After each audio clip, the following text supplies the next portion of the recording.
Assalamualaikum warahmatullahi wabarakatuh. Baik anak-anak, langsung saja. Sebelum kita memulai pembelajaran pada hari ini, marilah kita berdoa terlebih dahulu. Berdoa dimulai. A'udzu billahi minasyaitonir rajim. Bismillahirrahmanirrahim. Raditu billahi rabba wa bil islami dina wa bi muhammadin nabiyya wa rasula. Rabbi zidni ilma warzuqni fahma. Amin ya rabbal alamin. Alhamdulillah. Semoga dengan kita memulai berdoa sebelum pembelajaran, kita senantiasa dilimpahkan kelancaran serta dimudahkan dalam memahami pembelajaran pada hari ini. Amin. Baik anak-anak, bagaimana kabarnya? Semoga selalu dalam lindungan Allah Subhanahu wa Ta'ala dan senantiasa dilimpahkan kesehatan. Amin. Ya. Untuk pembelajaran pada hari ini, apakah sudah tahu kita akan mempelajari materi apa? Nah, hari ini kita akan mempelajari mengenai Wali Songo. Tentunya ini tidak asing ya bagi kalian. Kita sebagai umat Islam harus mengetahui apa itu Wali Songo. Nah, apa sih Wali Songo itu? Wali Songo itu berasal dari dua kata. Yang pertama yaitu kata wali. Dalam bahasa Arab artinya pembela, teman dekat, dan pemimpin. Dalam pemakaiannya, wali diartikan sebagai orang yang dekat dengan Allah Subhanahu wa Ta'ala atau disebut juga dengan waliullah. Dan sedangkan songo dalam bahasa Jawa artinya 9. Jadi, Wali Songo itu berarti 9 wali yang merupakan pelopor dan pejuang pengembangan agama Islam di Pulau Jawa, yakni pada abad ke-15. Masyarakat Jawa memanggil Sunan pada para Wali Songo. Kata Sunan adalah susunan berasal dari kata suhun, kasuhun, sinuhun berarti yang dijunjung tinggi atau dijunjung di atas kepala, juga bermakna paduka yang mulia. Wali Songo itu terdiri dari 9 wali.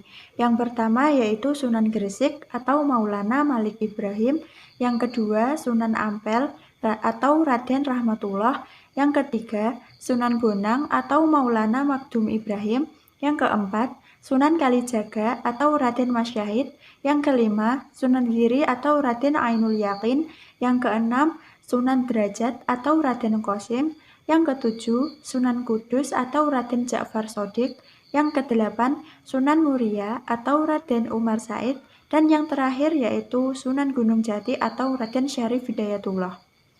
Nah, itu tadi ya anak-anak, nama asli dan dengan nama yang sunan-sunannya tadi. Nah, selanjutnya kita akan mempelajari mengenai biografi dan strategi dakwah Wali Songo. Kita mulai dari Sunan yang pertama yaitu Sunan Gresik. Syekh Maulana Malik Ibrahim atau Sunan Gresik merupakan keturunan Ali Zainal Abidin, cicit Nabi Muhammad SAW. Bermukim di Gresik pada 12 Rabiul Awal 822 Hijriah atau 8 April 1419 Masehi. Kemudian dimakamkan di Desa Gapura, Kota Gresik, dan dianggap sebagai ayah dari Wali Songo karena penyiar Islam pertama di Pulau Jawa. Pada awal dakwahnya menggunakan pendekatan kekeluargaan. Pada langkah berikutnya mengambil jalur pendidikan dengan mendirikan pesantren. Selanjutnya yaitu Sunan Ampel. Sunan Ampel atau Raden Rahmat merupakan putra cucu Raja Campa. Ayahnya bernama Ibrahim As-Samarkandi, menikah dengan Dewi Chandrawulan atau putri Raja Campa, mendidik kader-kader dai yang kemudian disebar ke seluruh Pulau Jawa, negarawan, tokoh yang mempunyai gagasan dan perencana berdirinya kerajaan Islam pertama di tanah Jawa. Kemudian mengukuhkan Raden Fatah sebagai Sultan pertama Kesultanan Demak Bintoro. Kemudian Masjid-masjid Demak didirikan pada tahun 1478 yang diprakarsai oleh Sunan Ampel bersama dengan para wali songo lainnya. Dan yang selanjutnya yaitu Sunan Bonang. Sunan Bonang atau Magdum Ibrahim merupakan putra Sunan Ampel dari istri yang bernama Dewi Chandrawati. Beliau dikenal sebagai ahli ilmu kalam dan ilmu tauhid. Beliau mendirikan pesantren di daerah Tuban, dakwah dengan cara unik atau mengubah nama dengan dewa dengan nama malaikat. Meninggal pada tahun 1525 dan dimakamkan di Tuban, daerah pesisir utara Jawa. Sangat memperhatikan tradisi dan budaya masyarakat yang telah berkembang, menciptakan tembang atau syair yang berisi ajaran tauhid dan peribadatan. Salah satu tembang ciptaan Sunan Bonang adalah tembang Durma, karya yang berupa catatan pengajaran yaitu Suluk Sunan Bonang atau Primbon Sunan Bonang. Karya lainnya adalah Sekar Damar Wulan, Primbon Bonang 1 dan 2, dan Serat Wagul. Dan selanjutnya yaitu Sunan Kalijaga.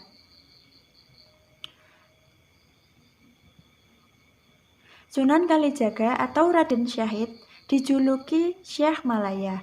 Ayahnya bernama Raden Sahur Tumenggung Wilwatikta, keturunan Ranggalawe. Merupakan salah satu wali yang asli orang Jawa, meninggal pada pertengahan abad 15. Makamnya ada di Desa Kadilangu, Kabupaten Demak, Jawa Tengah. Seorang wali yang berjiwa besar, berpandangan luas, berpikiran tajam, intelek, cerdas, kreatif, inovatif, dan dinamis.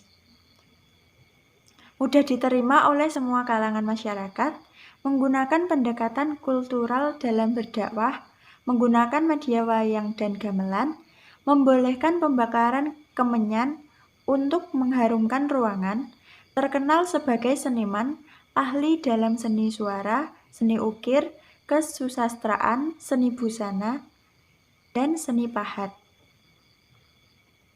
Untuk selanjutnya yaitu Sunan Giri. Sunan Giri atau Raden Ainul Yakin atau Raden Paku merupakan putra dari Syekh Maulana Ishaq atau murid Sunan Ampel, saudara ipar dari Raden Fatah.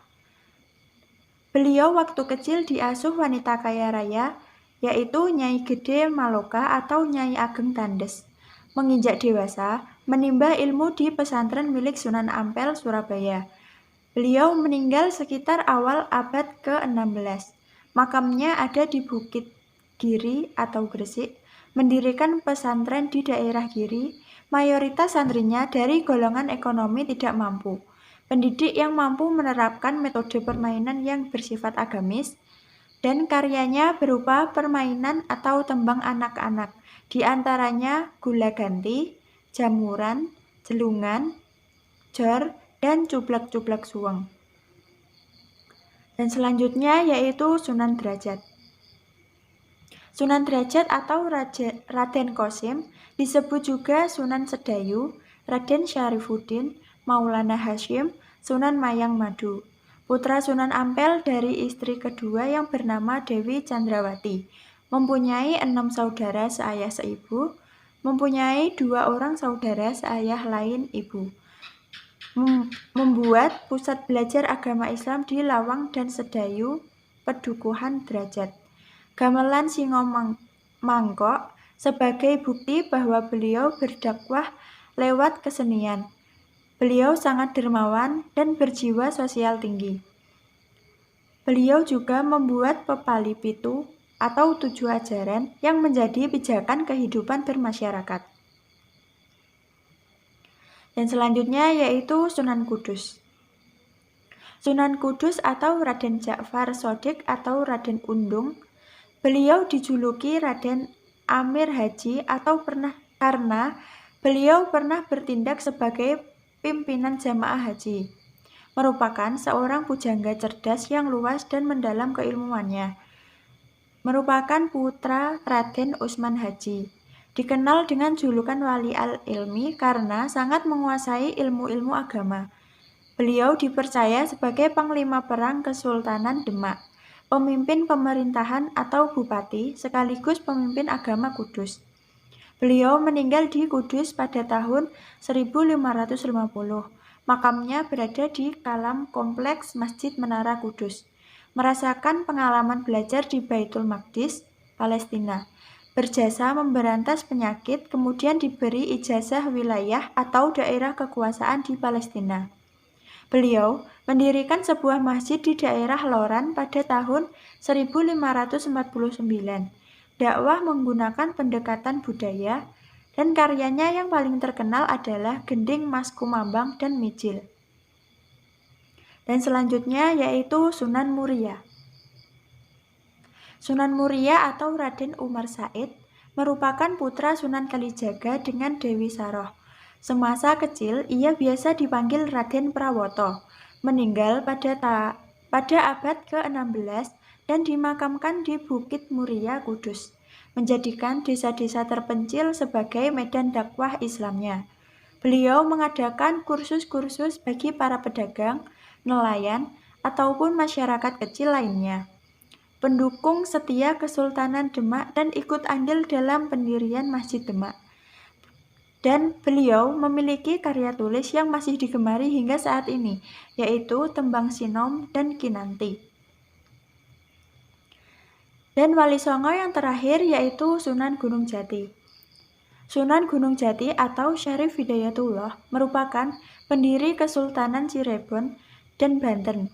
Wafat di Cirebon pada tahun 1570 dan usianya diperkirakan sekitar 80 tahun.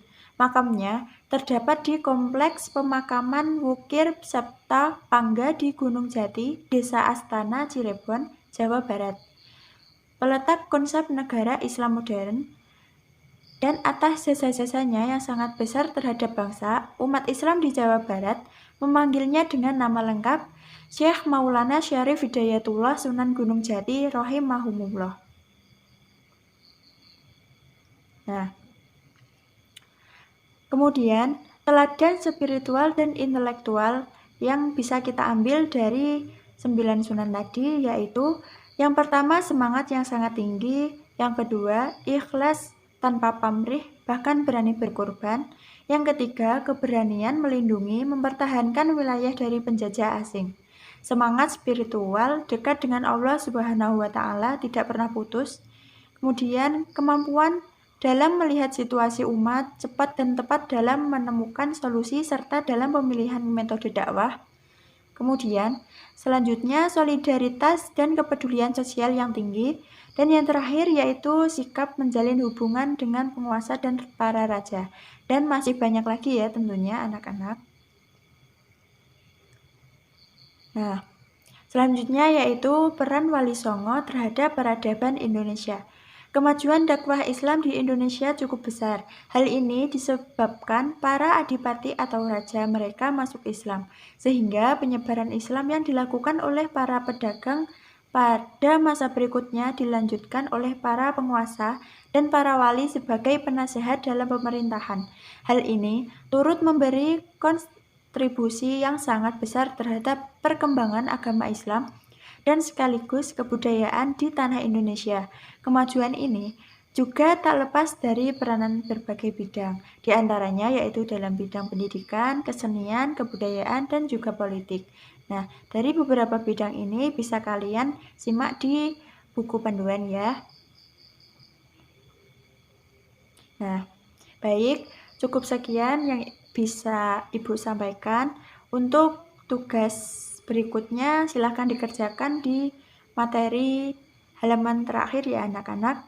Cukup sekian, kurang lebihnya mohon maaf.